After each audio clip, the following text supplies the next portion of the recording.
Hello, students! E vamos lá para a nossa aula de hoje. Vamos dar continuidade aí falando sobre o simple past. Agora nós vamos falar sobre os verbos irregulares. Na última aula eu falei um pouco sobre as regras do passado simples e sobre como nós conjugamos os verbos que são regulares, aqueles que seguem as regras, onde nós acrescentamos de, ed ou ied para que eles fiquem no passado. Hoje nós vamos ver um pouquinho sobre os verbos irregulares. Só lembrando que o simple past é um tempo verbal que é utilizado para falar sobre as ações que foram finalizadas no passado, coisas que aconteceram e foram terminadas. Então, vamos hoje observar que nem todos os verbos seguem aquelas regras, nem todos eles seguem aquele padrão para que fiquem no passado. Vamos aí para alguns exemplos. Vamos aí, olha só. Um primeiro exemplo aqui que nós temos é o famoso verbo to be, que significa ser ou estar. No passado, ele vai se transformar em was ou were, o singular e o plural. Essas duas palavras nós já vimos e praticamos bastante o uso delas duas. Temos aqui outro exemplo. To give, dar. Vira gave no passado, deu ou dei. To go, virou went. Observe que as mudanças entre eles não seguem um padrão. To be tinha este formato aqui e se transformou em duas palavras. Give teve apenas uma mudança. Go mudou completamente. E aqui nós temos put. To put, colocar. Ele permanece igual, ele não sofre nenhuma modificação. Put também é irregular, pois aqueles verbos que não sofrem a mudança de ganhar de, ed ou ied não seguem as regras. Logo, ele é irregular, ele não segue aquele padrão. Então, caso ela seja modificada completamente ou apenas uma letra, ou ela permaneça igual, a palavra é irregular, o verbo é irregular. Como saber se o verbo é irregular ou não? Como você vai reconhecer uma palavra que segue a regra e uma que não segue? Não existe uma fórmula para reconhecer essas palavras. A única forma é praticar, conhecer, estudar, pesquisar. Nós teremos uma atividade hoje para colocar em prática e conhecer um pouco mais das palavras que são irregulares. Observem aqui o nosso primeiro exemplo. Nós temos aqui a atividade dizendo fill in the gaps with the right form of the verbs in brackets.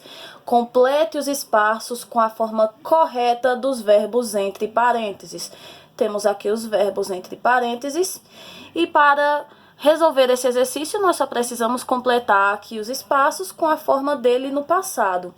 Todos os verbos no exercício são irregulares.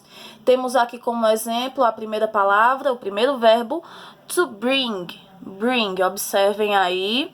E eu vou mostrar para vocês como vocês vão descobrir qual vai ser a forma que esse verbo vai ficar no passado.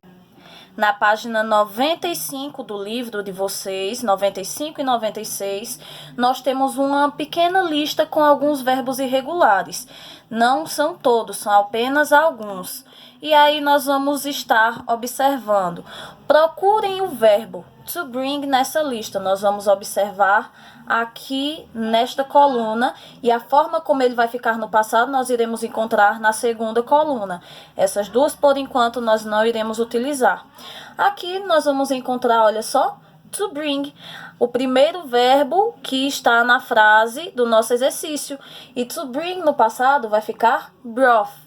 Então, essa é a forma correta dele no passado. Então, você vai copiar esse verbo lá no espaço em branco.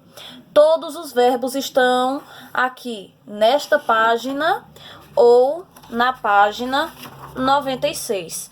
E eles estão todos em ordem alfabética. Uma última observação.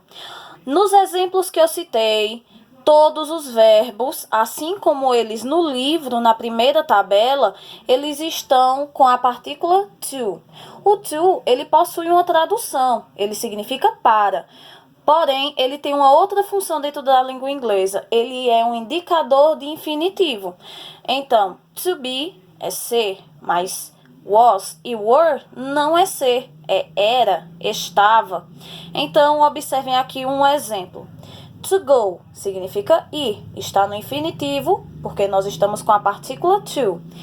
Mas, quando nós utilizamos a frase, ele dentro da frase conjugado de acordo com o pronome, o to não aparece.